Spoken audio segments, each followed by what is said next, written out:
դաշինքի տեխնոլոգիաներից մեկը կինեն արևանգել, ինչպես տեղեկացանք, եւ հաստատված ուսախոփեն հայտնել, որ քրեական ոստիկանությունում է մանրամասներն քանդել տեղեկացան։ Ճիշտ ասած, ես չգիտեմ արդեն գտնվել է որտեղ է։ Ես ես Հա, ես մինչև այս բանն է տեղյակ չեմ, որտեղ իմ մոդելի նույն ինֆորմացիան է, որ տեղը անհայտ է։ Արսեն Բաբայանը նշել է, որ հակակոռուպցիոն կոմիտեի աշխատակիցներն են հակարել։ Հա, իրան է տարան հակակոռուպցիոն, նորմալ է։ Դե այդ պետք է եղնի, էլի շիբինի, չգիտեմ ինչ է, փեդի կամ չգիտեմ էլ ինչի։ Ուրեմն էս է։ Բոլորի դաշքի առաջ է այն ինչ որ կատարվում է Գյումրի քաղաքում, ժողովրդական բաստիոնում, ազատ արդար թափանցիկ ընտրություններ են տանում եւ բոլորս ականատեսնենք, թե ինչ է կատարվում կոնկրետ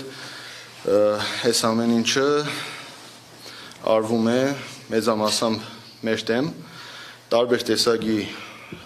լուրեր ենք ստանում, ընդհուպ մինչև տեղամասերում հանձնաժողովականները քվեաթերթիկները տալուց մարդիկ զանգահարում են գրասենյակ, գալիս են, մտնում, ներկայացնում են դժգոհություններ, բողոքներ, որ 8-րդ համարի քվեաթերթիկը մարդկանց չի տրվում։ Մարդիկ, այսպես ասեմ, հասկացան, ճոգեցին, որ չկա 8-րդ համարը մեջը, չկա 8-րդ համարը, գնացին ինչ-որ մի ընտրություն անելու, արեցին բրզան։ Ով որ կոնկրետ արդեն ման է գալիս 8-րդ համարի քվեաթերթիկը, այդ մարդիկ նոր հասկանում են, որ քվեաթերթիկը չկա ու փորձում են բացատրել այդ խնդիրը ու պահանջել 8-րդ համարի քվեաթերթիկը։ Ես կոչ եմ անում հանձնաժողովի անդամներին, վստահված անձանց, ժողովուրդ ջան, ուշադիր եղեք բոլոր քվեաթերթիկներին, որպեսզի բոլոր քվեաթերթիկները մարդկանց տրվի, պարտադիր տրվի, քանի որ քաղաքացիներ կան, որ նաև կարող են տեղում կողմնորոշվել իրենց քվեարկությունը անելու եւ տեղում չգտնելու պարագայում, չգիտեմ, այդ մարդիկ համենայն դեպս իմ պարագայում ես գտնում եմ, որ այստեղ ես կոնկրետ շատ լուրջ տուժում եմ այս առումով։ Երկրորդը, հավականու անդամության տեխնազուներին, մեր քաղաքը դաշինքի, իմ թիմագիստներին մեքենաներն են կանգնացվում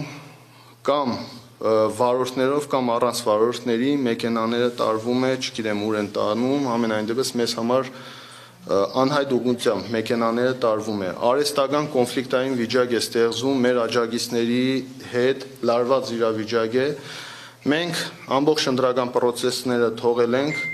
մեր թիմագիստների, աջակիցների, հավականու տեխնազուների հետ զբաղված ենք, որպեսզի կարողանան պահպանեն հանդարտությունը։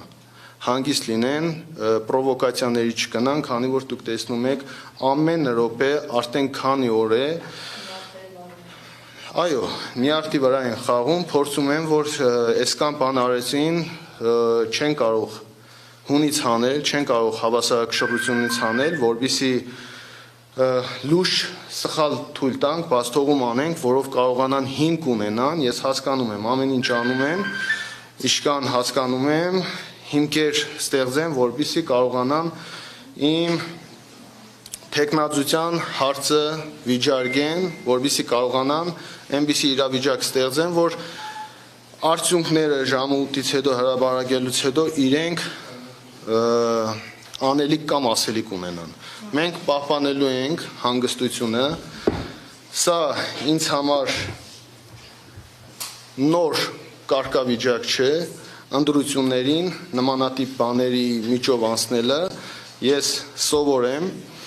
դուք էլ լրատվամիջոցները երևի թե այս ընթացքում հետևել եք, տեսել եք, որ հնարավորինս մաքսիմալ հավասարակշռվածությունը պահել եմ, զսպվածությունը պահել եմ, նույնիսկ այն ժամանակ, երբ որ իմ հորը եւ տղային ձերբակալեցին, տարան, այդ ժամանակ ես նորից կարողացել եմ հավասարակշռվածությունը պահել ու օրենքով սահմանված կարգով ամեն ինչ ընթացքի մեջ պահել, նույնիսկ այդ հոգեվիճակում ես կարողացա գնալ դեբատի, հանրային հեռուստատեսություն եւ ամեն ինչ նորմալ անցկացնել, այդ նույն սառնասրտությամբ գնացի դատարան, իմ տղային ու հորը այնտեղից երբ որ ազատեցին վերցրել հետ եմ եկել, հիմա էլ սպասում եմ ավելիին, հիմա էլ սպասում եմ ավելիին։ Իմ տղային ու հորը այնտեղից, երբ որ ազատեցին, վերցրել հետ եմ եկել, հիմա էլ սպասում եմ ավելիին, դեռ հաջողության մասին խոսելը վաղ է, քանի որ տարբեր տեսակի ինֆորմացիաներ է գալիս, այս պայթրությամբ չեմ ուզում այդ մասին խոսել, քանի որ սա ինֆորմացիայի կարգի է, թե ինչ եմ պլանավորում իմ դեմ անելու ու իմ թիմագիստների դեմ անելու։ Այո, այս պայթրությամբ ես ունեմ ինֆորմացիա, որ որոշակի բաներ կա պլանավորված ու փորձում են անել, նաև դուք տեսնում եք լրատվամիջոցներից մեկը Երևանից, այսինքն երբ որ սկսեցին մերոնց ձերբակալելը, այդ օրվանից առավոտից իրիկուն կոնկրետ իրանց լրատվամիջոցի հերոսը ես եմ դարձել եւ ամեն րոպե տարբեր տեսակի վիդեոներ, նյութեր գցում են ու չգիտեմ ինչքանով է հարգի լրատվամիջոցներից հարգելով ես լրատվամիջոցի անունը չեմ տալիս, որպեսզի չլինի թիրախավորել, անկախ նրանից, որ իրենք կոնկրետ թիրախավորել են ինձ եւ այս պայթրությամբ լռության այս հանգամանքը մենք հաշվի առնելով, որ մենք չենք կարող շատ բան խոսել, չենք կարող շատ բանի մասին ասել, իրենք այդ ամեն ինչը հաշվի առնելով վերցրել են մի հատ լրատվամիջոց, այնտեղ վճարովի գովազդը, ագրեսիվնի գովազդ միացրած, ամեն վարքյան Facebook-յան դաշտում էդ է գնում եւ դրանով փորձում են գյումրեցիներին աբակոմնորոշել, այսինքն ամեն ինչ արվում է, որ ժողովուրդը ինչ որ մի չափով հետ կանգնի, թիմագիստները վախենան աշխատելուց, ժողովուրդն էլ այդ կեղծ սուտ կամ արհեստական հասկանալի է սև քարոզը անելով փորձում են այնպես անել